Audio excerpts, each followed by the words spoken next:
Irmãos e irmãs, vamos a mais um vídeo da liturgia da palavra da Igreja Católica Apostólica Romana. É a mesma liturgia no mundo inteiro. Eu transmito aqui nos meus endereços telemáticos, @Paulo Roberto Maciel, Maciel 7919. Então você chegando lá no campo de busca do Google e digitando @Paulo Roberto Maciel, Maciel 7919, você vai ao meu Facebook, Instagram, blog, YouTube. Dê um like, compartilhe, inscreva-se para nós aumentarmos nosso universo de amizade. Liturgia de 25 de novembro de 2023, sábado, 33ª semana do tempo comum. A cor dos paramentos litúrgicos é verde, conforme eu estou exemplificando aqui na gravata borboleta. É verde se for na missa comum, porque hoje é uma missa escolha. Pode ser a missa de Santa Catarina de Alexandria, Virgem e Mártir. Aí, nesse caso, a cor é vermelha. Vai decidir aí o próprio presidente da celebração qual missa ele irá celebrar. Se for para Santa Catarina de Alexandria, Virgem e Mártir, a cor é vermelha e a memória facultativa com o ofício da memória. Vamos à antífona da entrada. Meus pensamentos são de paz e não de aflição, diz o Senhor. Vós me invocareis e hei de escutar-vos e vos trarei do vosso cativeiro onde estivereis. Jeremias 29, versículos 11 e 19. Agora a oração do dia. Rezemos, oremos, coloque sua intenção. Deus e Salvador nosso, ouvi a nossa súplica, para que, alegrando-nos com a festa da Virgem Santa Catarina de Alexandria, aprendamos a vos servir com amor por nosso Senhor Jesus Cristo, vosso Filho, na unidade do Espírito Santo. Primeira leitura, leitura do primeiro livro dos Macabeus, capítulo 6, versículos do 1 ao 13. Naqueles dias, o rei Antíoco estava percorrendo as províncias mais altas do seu império, quando ouviu dizer que Elimaida, da Pérsia, era uma cidade célebre por suas riquezas, sua prata e ouro, e que seu templo era fabulosamente rico, contendo véus tecidos de ouro e couraças e armas ali deixadas por Alexandre, filho de Filipe, rei da Macedônia, que fora o primeiro a reinar entre os gregos. Antíoco marchou para lá e tentou apoderar-se da cidade para saqueá-la, mas não o conseguiu, pois seus habitantes haviam tomado conhecimento do seu plano e levantaram-se em guerra contra ele. Obrigado a fugir, Antíoco afastou-se acabrunhado e voltou para a Babilônia. Estava ainda na Pérsia quando vieram comunicar-lhe a derrota das tropas enviadas contra a Judéia. O próprio Lísias, tendo sido o primeiro a partir de lá à frente de poderoso exército, tinha sido posto em fuga, e os judeus tinham se reforçado em armas e soldados, graças aos abundantes despojos que tomaram dos exércitos vencidos. Além disso, tinham derrubado a abominação que ele havia construído sobre o altar de Jerusalém, e tinham cercado o templo com altos muros e ainda fortificado Bet-sur, uma das cidades do rei. Ouvindo as notícias, o rei ficou muito espantado e agitado. Caiu de cama e adoeceu de tristeza, pois as coisas não tinham acontecido segundo o que ele esperava. Ficou assim por muitos dias, recaindo sempre de novo numa profunda melancolia e sentiu que ia morrer. Quando chamou então os amigos e disse: o sono fugiu de meus olhos e meu coração desfalece de angústia. Eu disse a mim mesmo: a que grau de aflição cheguei e em que ondas enormes me debato. Eu que era tão feliz e amado quando era poderoso, Lembro-me agora das iniquidades que pratiquei em Jerusalém. Apoderei-me de todos os objetos de prata e ouro que lá se encontravam e mandei exterminar sem motivo os habitantes de Judá. Reconheço que é por causa disso que estas desgraças me atingiram e com profunda angústia vou morrer em terra estrangeira. Palavra do Senhor, graças a Deus. Agora o salmo responsorial é o salmo 9, versículos do 2º ao 3º, 4º, 6º, 16b, 19, refrão 15a. Cantarei de alegria, ó Senhor, pois me livrastes. Repitamos. Cantarei de alegria, ó Senhor, pois me livrastes. Senhor, de coração vos darei graças. As vossas maravilhas cantarei. Em vós exultarei de alegria, cantarei ao vosso nome, Deus Altíssimo. Cantarei de alegria, ó Senhor, pois me livrastes. Voltaram para trás meus inimigos. Perante vossa face pereceram. Repreendestes as nações e os maus perdestes. Apagastes o seu nome para sempre. Cantarei de alegria, ó Senhor, pois me livrastes. Os maus caíram no buraco que cavaram. Nos próprios laços foram presos os seus pés. Mas o pobre não será sempre esquecido, nem é vã a esperança dos humildes. Cantarei de alegria, ó Senhor, pois me livrastes. Outra vez. Cantarei de alegria, ó Senhor, pois me livrastes. Vamos agora aclamar o Santo Evangelho e depois proclamá-lo. São dois momentos, né? Primeiro a gente aclama para depois proclamar. Olha, a aclamação é com um texto da segunda epístola de Timóteo, capítulo 1, versículo 10. Já a proclamação é com Lucas 20, versículos do 27 ao 40. Aleluia, aleluia, aleluia, aleluia, aleluia, aleluia, aleluia, aleluia, aleluia. Jesus Cristo Salvador destruiu o mal e a morte, fez brilhar pelo Evangelho a luz e a vida imperecíveis. Aleluia, aleluia, aleluia, aleluia, aleluia, aleluia, aleluia, aleluia, aleluia, aleluia, aleluia. O Senhor esteja convosco, Ele está no meio de nós. Proclamação do Evangelho de Jesus Cristo segundo São Lucas. Glória a vós, Senhor. Pelo sinal da Santa Cruz, livra-nos Deus, nosso Senhor, dos nossos inimigos. Naquele tempo aproximaram-se de Jesus alguns saduceus, que negam a ressurreição, e lhe perguntaram: Mestre, Moisés deixou-nos escrito: se alguém tiver um irmão casado e este morrer sem filhos, deve casar-se com a viúva, a fim de garantir a descendência para o seu irmão. Ora, havia 7 irmãos. O primeiro casou e morreu, sem deixar filhos. Também o segundo e o terceiro se casaram com a viúva. E assim os 7. Todos morreram sem deixar filhos. Por fim, morreu também a mulher. Na ressurreição, ela será esposa de quem? Todos os 7 estiveram casados com ela.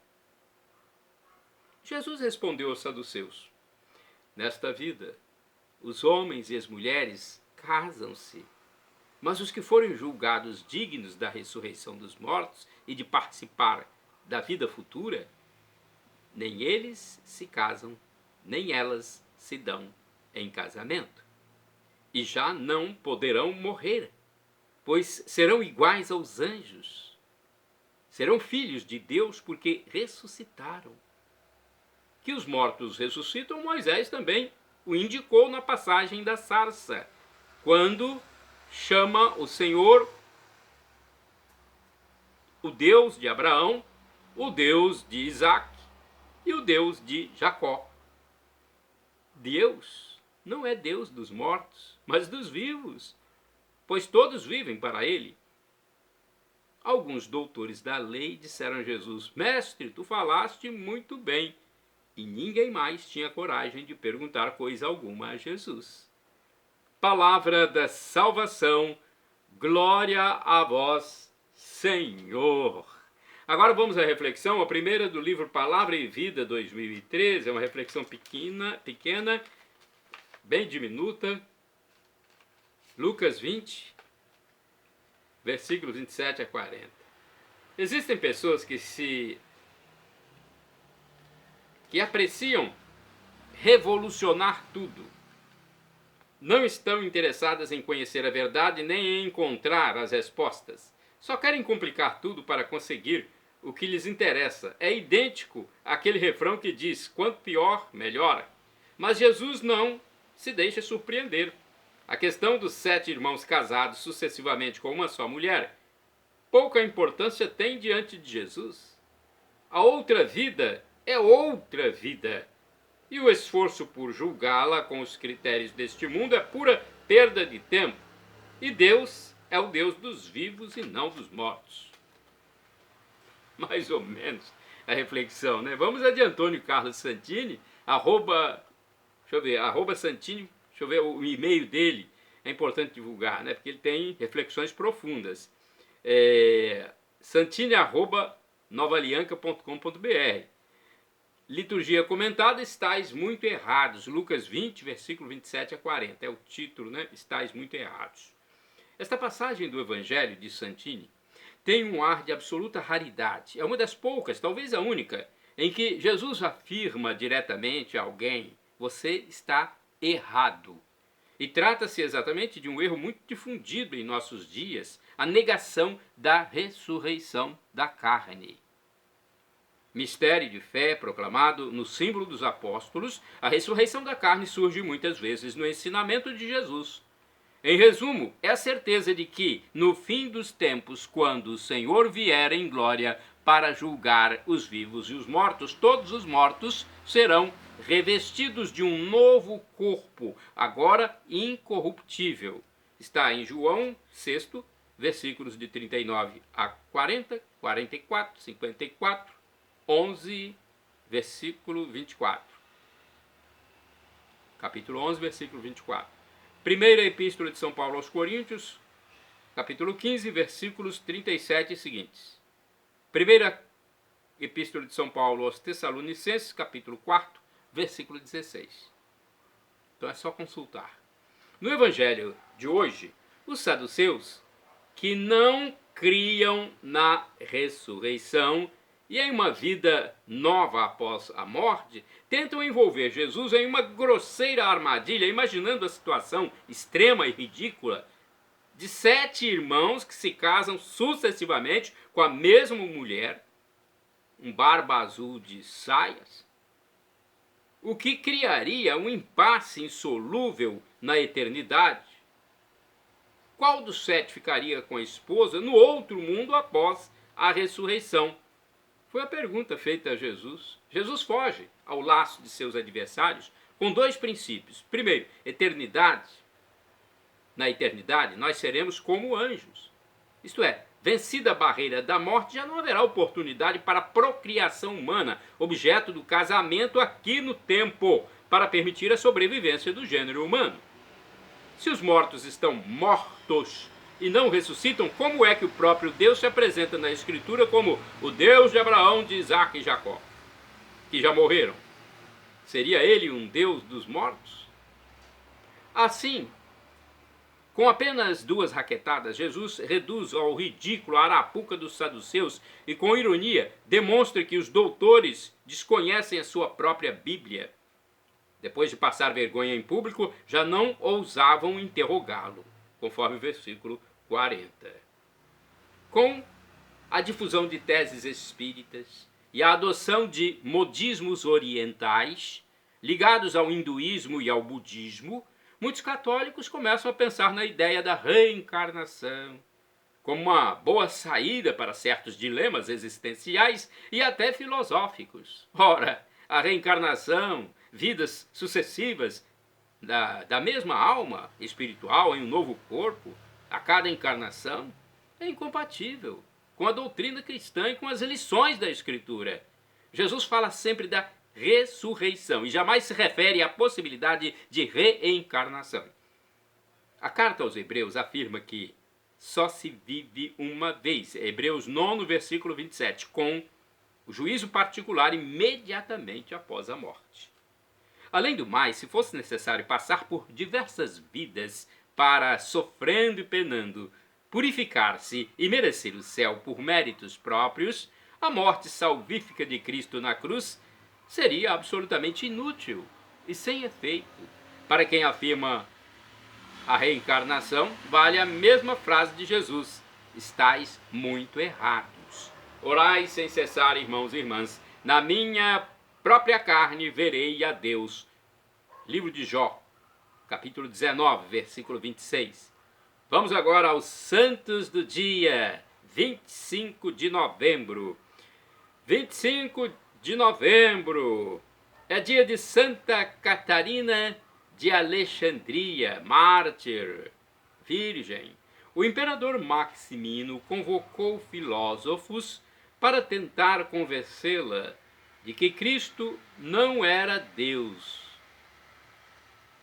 Catarina acabou convencendo-os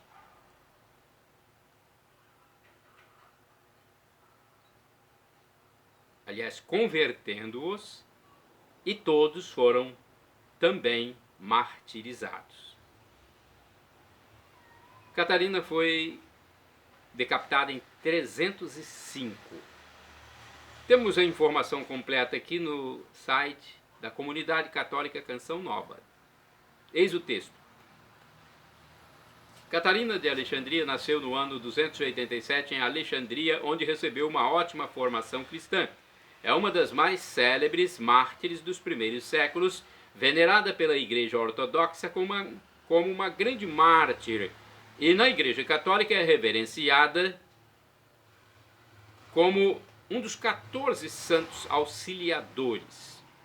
O pai era Costes, rei de Alexandria. Aos 17 anos, era a mais bonita e a mais sábia das jovens do império. Essa sabedoria levou-a a ser muitas vezes invocada pelos estudantes. Anunciou que desejava casar-se, contanto que fosse com um príncipe tão belo e tão sábio como ela. Será a Virgem Maria que te procurará o noivo sonhado, disse-lhe o ermitão Ananias, que tinha revelações. Maria aparece, de fato, a Catarina na noite seguinte, trazendo o menino Jesus na mão. Gostas tu dele? Perguntou Maria a Catarina. Oh, sim. E vai perguntar a Jesus agora. E tu, gostas dela? Não gosto, é muito feia, disse Jesus. Catarina foi logo ter com Ananias. Ele acha que sou feia, disse chorando. Ananias responde a ela: não é o teu corpo, é a tua alma orgulhosa que lhe desagrada. O eremita instruiu-a sobre as verdades da fé, batizou-a e tornou-a humilde. Depois disso, tendo Jesus a encontrado bela, a Virgem Santíssima colocou o anel nos dedos dos dois, e foi isso chamado, desde então, de casamento místico de Santa Catarina. Ansiosa de ir ter com seu esposo celestial, Catarina ficou pensando unicamente no martírio. Conta-se que ela apresentou-se em nome de Deus diante do perseguidor imperador Maximino, a fim de repreendê-lo por perseguir aos cristãos e demonstrar a irracionalidade e inutilidade da religião pagã. Santa Catarina, conduzida pelo Espírito Santo e com sabedoria, conseguiu demonstrar a beleza do seguimento de Jesus na sua igreja. Incapaz de lhe responder, Maximino reuniu para a confundir os 50 melhores filósofos da província que, além de se contradizerem, curvaram-se para a verdade, converteram-se ao cristianismo, isso tudo para a infelicidade do terrível imperador. Maximino mandou os filósofos serem queimados vivos, assim como a sua mulher Augusta, o ajudante de campo Porfírio e os 200 oficiais que, depois de ouvirem Catarina, tinham se proclamado cristãos. Após a morte desses, Santa Catarina foi provada na dor e aprovada por Deus no martírio, tendo sido sacrificada numa máquina com 4 rodas armadas de pontas e de serras. Isso aconteceu por volta do ano 305. Historiadores contam que o corpo de Santa Catarina foi levado pelos anjos ao Monte Sinai, onde anos mais tarde, em honra a mártir, foi construído o mosteiro de Santa Catarina por ordem do imperador bizantino Justiniano I. Considerada a padroeira dos estudantes, filósofos e professores, o culto a Santa Catarina estendeu-se por todo o mundo. A Universidade de Paris escolheu a santa como padroeira e no Brasil é considerada a padroeira do estado de Santa Catarina. A festa em honra a Santa Catarina foi incluída no calendário pelo Papa João XXII, que atuou em 1316 até 1334.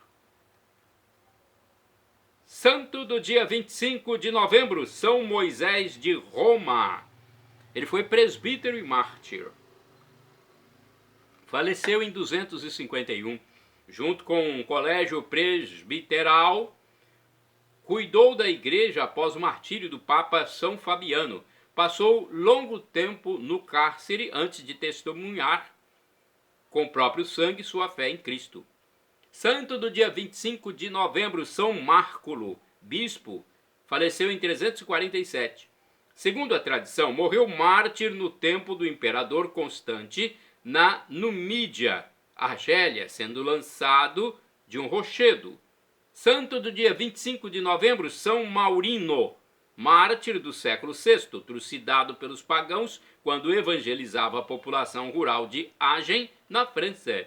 Santo do dia 25 de novembro, São Pedro I Ho-Yong, mártir, faleceu em 1838. Catequista preso durante a perseguição na Coreia, foi submetido a terríveis torturas e faleceu no cárcere.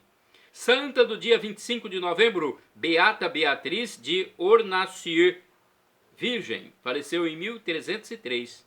Priora da Cartucha de Aimé, na França. Viveu e morreu em extrema pobreza, movida por um insigne amor à cruz de Cristo.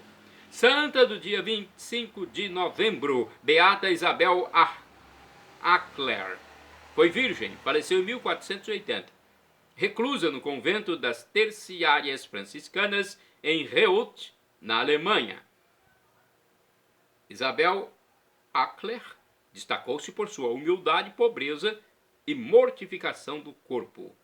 Shalom Adonai é uma expressão hebraica que significa a paz de Deus. É o que eu desejo para todos vocês. El Shaddai, também do hebraico, significa Deus onipotente, Deus todo-poderoso. Ele providenciará aquilo que você deseja e se for para o seu bem. O professor e escritor de mais de 100 livros da Igreja Católica, Felipe Rinaldo Queiroz de Aquino, em seu canal no YouTube, diz que Deus pode nos dar uma dessas 3 respostas. Sim, não ou espere. A que for melhor, Ele nos dará, porque afinal de contas é o nosso Pai. É o Pai das misericórdias, o divino Pai eterno, Pai celestial. Às vezes um não é a melhor coisa para nós, até mesmo aqui entre nosso Pai e nós mesmos. E agora, do aramaico eu clamo, Maranatá, como dizemos nós católicos. O Maranatá, ou Maranata, como dizem nossos irmãos separados, os evangélicos ou protestantes. Não importa a pronúncia, o significado é o mesmo. Vinde, Senhor Jesus, um dia Ele voltará. Será o juízo final. O destino de todos estará traçado para sempre. Céu ou inferno. Quem quiser ganhar o céu é muito fácil. Nesta vida que passamos pela terra, uma vida efêmera, que muitos dedicam somente aos prazeres, nesta vida teremos que reconhecer a graça de Deus, esse que é homem e Deus. É o Deus humanado. Ele humanou-se por nós. Sofreu, morreu na cruz, ressuscitou no 3º dia, subiu aos céus, está lá na direita de Deus Pai. como nosso sumo sacerdote, nosso mediador, nosso irmão primogênito, aguardando que nós reconheçamos o que ele fez. Não há nenhum outro desses deuses que existem por aí, tanta gente cultivando o nome de deuses. Não há nenhum outro Deus que fez o que ele fez. É o maior amor do universo. Deu a vida por nós, pela nossa salvação. Agora temos o livre-arbítrio, ele deixa para nós a decisão. Eu quero a vida eterna com o Senhor Jesus, com Deus Pai e Deus Espírito Santo. Perdão, Senhor, pelos meus pecados passados, presentes, futuros, físicos e espirituais, pecados do pensamento, palavras, atos, omissões, e me dê a vida eterna. Meu Jesus, eu quero a vida eterna convosco, meu Jesus.